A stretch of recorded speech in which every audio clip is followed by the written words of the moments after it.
یوصیکم اللہ فی اولادکم للذکر مثل حظ الانثیین فإن کن نساء فوق اثنتین فلہن ثلث ما ترک وإن كانت واحدة فلها النصف ولأبويه لكل واحد منهما السدس مما ترك إن كان له ولد فإن لم يكن له ولد وورثه أبواه فلأمه الثلث فإن كان له إخوة فلأمه السدس من بعد وصية يوصي بها أو دين آباؤکم و ابناؤکم لا تدرون ایہم اقرب لکم نفعا فریضۃ من اللہ ان اللہ کان علیما حکیما صدق اللہ مولانا العظیم۔ حضرات، سورہ النساء کے یہ دوسرے رکوع کی ابتدائی آیات ہیں۔ وراثت کی تقسیم کے حوالے سے ہدایات دی جا رہی ہیں، اور یاد رہے کہ اللہ تعالیٰ کی طرف سے جو ہدایات ہیں وہ اس کا حکم ہوتے ہیں۔ ہر وہ شخص جو مسلمان ہونے کا دعویٰ کرتا ہے اس پر لازم ہے کہ وہ اللہ کے ہر حکم کی پاسداری کرے، کوئی ایک حکم سے بھی وہ اپنے آپ کو مستثنی نہیں کر سکتا۔ اور مدنی دور ہی وہ دور ہے جس میں اللہ تعالیٰ نے کثرت کے ساتھ شرعی قوانین نازل فرمائے ہیں، کیونکہ مدنی دور میں ہی نبی کریم صلی اللہ علیہ وسلم نے اسلامی ریاست کی بنیاد رکھی، اور کسی بھی ریاست کو چلانے کے لیے قوانین درکار ہوتے ہیں۔ جبکہ اس سے پہلے جو 13 سال تھے مکہ میں، وہاں کوئی اسلامی ریاست کا تصور نہیں تھا۔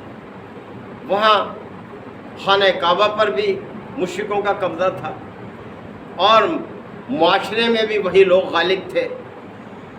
تو اللہ تعالیٰ نے اس 13 سال میں مسلمانوں کے عقائد جو ہیں وہ درست کیے۔ عقائد درست ہوں گے تو پھر قوانین پر عمل کرنا بھی آسان ہو جائے۔ عقائد میں سب سے پہلا عقیدہ تو توحید کا ہے۔ وہ لوگ توحید کو ماننے کے لیے تیار ہی نہیں تھے، انہوں نے تو طرح طرح کے معبود اختیار کیے ہوئے تھے۔ لہذا مکی دور میں عقائد کی درستگی کی طرف زور ہے سارا۔ عقائد میں توحید، اور اس کے بعد پھر رسالت، کہ دیکھو اللہ کی طرف سے ہدایات کا مستند ذریعہ جو ہے وہ صرف اور صرف رسول ہے۔ اس کا رسول جو بات بیان کرے گا وہی مستند ہے، وہی اللہ تعالیٰ کی طرف سے تمہارے لیے ہدایت ہے اور حکم ہے۔ اور تیسرا عقیدہ وہ ہے آخرت، کہ آخرت طے شدہ ہے، یقینی ہے، اللہ تعالیٰ نے اس کو طے کیا ہوا ہے کہ دنیا کا یہ دور مکمل ہونے کے بعد پھر آخرت ہے، اور وہ دور لامتناہی ہے، کبھی ختم ہونے والا نہیں ہے۔ اسے مانتے نہیں تھے مشرک، وہ کہتے تھے یہ تو ممکن نہیں ہے کہ جب ہم مر جائیں گے اور ہماری ہڈیاں وہ بھی گل جائیں گی، وہ بھی خاک ہو جائیں گی، بھلا کیسے؟ وہ ابھی حافظ صاحب محترم تلاوت کر رہے تھے سورہ یاسین کی، وہ کہتے تھے من یحیی العظام وہی رمیم، کون زندہ کرے گا ان ہڈیوں کو جب کہ یہ رمیم ہو جائیں گی، خاکستر ہو جائیں گی؟ تو اللہ تعالیٰ نے فرمایا او یہ بھی کوئی بات ہے، قل یحییھا الذی انشأھا اول مرہ، کہ وہی ان کو زندہ کرے گا جس نے پہلی دفعہ پیدا کیا تھا ان کو۔ تو جس نے پہلی دفعہ پیدا کیا وہ دوبارہ کیا پیدا نہیں کر سکتا؟ تو کتنی یہ خام خیالی تھی ان لوگوں کی۔ تو یہ عقائد کی درستگی کی طرف زیادہ زور ہے مکی دور میں، یعنی 13 سالہ دور اسی کی طرف۔ اور جب آپ صلی اللہ علیہ وسلم نے ہجرت فرما لی اور مدینہ تشریف لے آئے تو آپ نے اسلامی ریاست کی بنیاد رکھی، اور پھر اللہ تعالیٰ نے شرعی قوانین جو ہے وہ نازل کیے کثرت کے ساتھ، اور وہی ہمارے لیے مشعل راہ ہے، انہی پر عمل کرنے میں ہماری خیر ہے۔ تو فرمایا جا رہا ہے یوصیکم اللہ فی اولادکم، اللہ تعالیٰ تمہیں تمہاری اولاد کے حوالے سے وصیت کرتا ہے، تمہیں ہدایت دیتا ہے۔ کیا؟ للذکر مثل حظ الانثیین، کہ ایک مرد کا حصہ 2 عورتوں کے برابر ہے۔ یہ اصولی ہدایت ہے جو اللہ تعالیٰ نے، بڑی بنیادی ہدایت ہے کہ ایک مرد کا حصہ 2 عورتوں کے برابر ہے، اور یہی انصاف ہے۔ یعنی اس کو کوئی بے انصافی نہ سمجھے کہ دیکھیں عورتوں کو آدھا حصہ رکھا ہے مردوں سے۔ اصل میں حقیقت یہ ہے کہ معاشی ذمہ داریوں کا بوجھ اللہ تعالیٰ نے مرد پر ڈالا ہے، عورت پر نہیں ڈالا۔ ہاں، عورت اپنی مرضی سے اگر کوئی کاروبار کرتی ہے، ملازمت کرتی ہے، تو یہ اس کا اختیار ہے، خاوند کی اجازت سے وہ کر سکتی ہے، لیکن وہ ذمہ دار نہیں ہے خاندان کے معاشی بوجھ کو برداشت کرنے کی، وہ مرد ہے۔ اور مرد کو ہی اللہ تعالیٰ نے جسمانی قوتیں بھی عورت کے مقابلے میں زیادہ دی ہیں، اس کے اندر حوصلہ بھی زیادہ ہے، صبر بھی زیادہ ہے، اس کے اندر قوت ارادی بھی زیادہ ہے، اور جسمانی قوت بھی زیادہ ہے، یعنی اللہ تعالیٰ نے ہر چیز حکمت کے تحت رکھی۔ تو یہاں یہ بنیادی اصول بیان کیا اللہ تعالیٰ نے کہ ایک مرد کا حصہ 2 عورتوں کے برابر ہے، عورتوں کو محروم نہیں کیا جا سکتا۔ فَإِن كُنَّ نِسَاءً فَوْقَ اثْنَتَيْنِ، تو اگر میت کی وارث 2 سے زیادہ لڑکیاں ہوں، اور اگر 2 بھی ہوں تو تب بھی یہی قانون ہوگا جو بیان ہو رہا ہے۔ تو اگر میت کے وارث 2 سے زیادہ لڑکیاں ہوں، فَلَهُنَّ ثُلُثُ مَا تَرَكَ، تو وہ ترکے میں سے 2/3 حصہ پائیں گی، 2/3، باقی 1/3 اور وارثوں میں یعنی اس کے والدین میں، تو 2/3 حصے کی وارث ہوں گی، 2 لڑکیاں ہوں یا 2 سے زیادہ لڑکیاں ہوں۔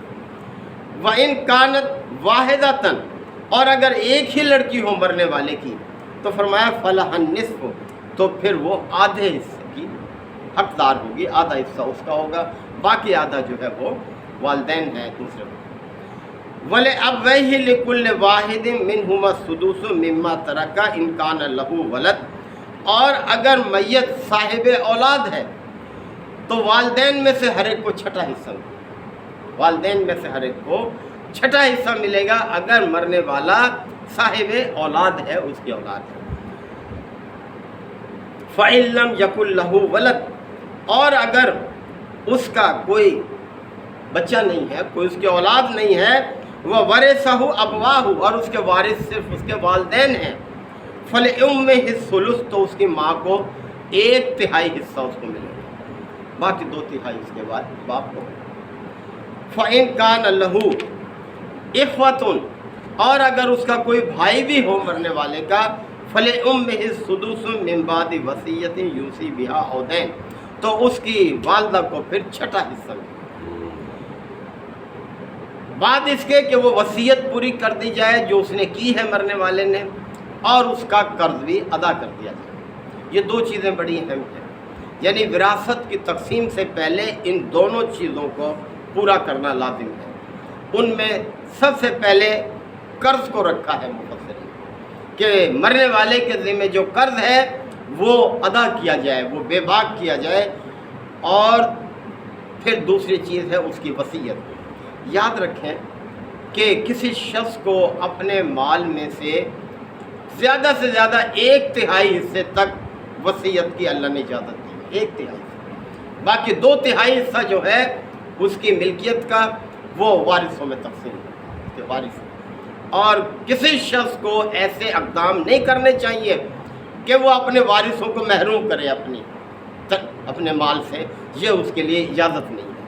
یعنی یہ نہ کرے کہ مرتے وقت وہ سارا مال جو ہے وہ اوروں کو دے جائے، 1/3 حصے تک ہاں اسے اجازت ہے کہ وارثوں کے علاوہ، یہ بھی یاد رکھیں وصیت ہمیشہ وارثوں کے حق میں نہیں کی جا سکتی، وارثوں سے علیحدہ، یعنی وہ کسی پوتے پوتی کے حق میں کر دے، کیونکہ پوتے اور پوتی وراثت میں شامل نہیں ہوتے، تو ان کے یتیم پوتے ہیں پوتیاں ہیں، ان کے حق میں وصیت کر سکتا ہے، یا کسی اور کسی ٹرسٹ کے حوالے سے کر سکتا ہے، تو 1/3 حصے تک زیادہ سے زیادہ، باقی 2/3 حصے جو ہیں وہ وارثوں میں تقسیم۔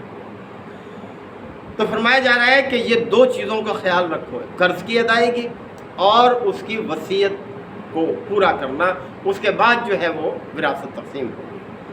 فرمایا کہ آباؤکم و ابناؤکم لا تدرون ایہم اقرب لکم نفعا، تمہارے باپ اور تمہاری اولاد کے حوالے سے تم نہیں جانتے کہ کون نفع کے لحاظ سے تمہارے زیادہ قریب ہے، اللہ بہتر جانتا ہے۔ اللہ نے جو تقسیم کی ہے وہ علم اور حکمت کی بنیاد پر کی ہے، اس پر تم اپنے آپ کو پابند رکھو۔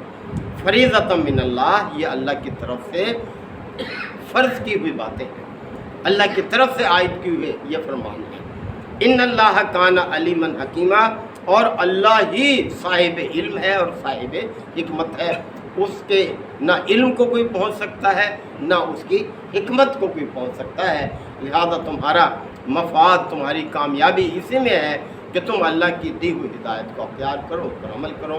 آگے مزید اور بھی تفصیل آگے حصوں کی اللہ تعالیٰ نے بیان کی ہے، انشاءاللہ کل دیکھیں گے۔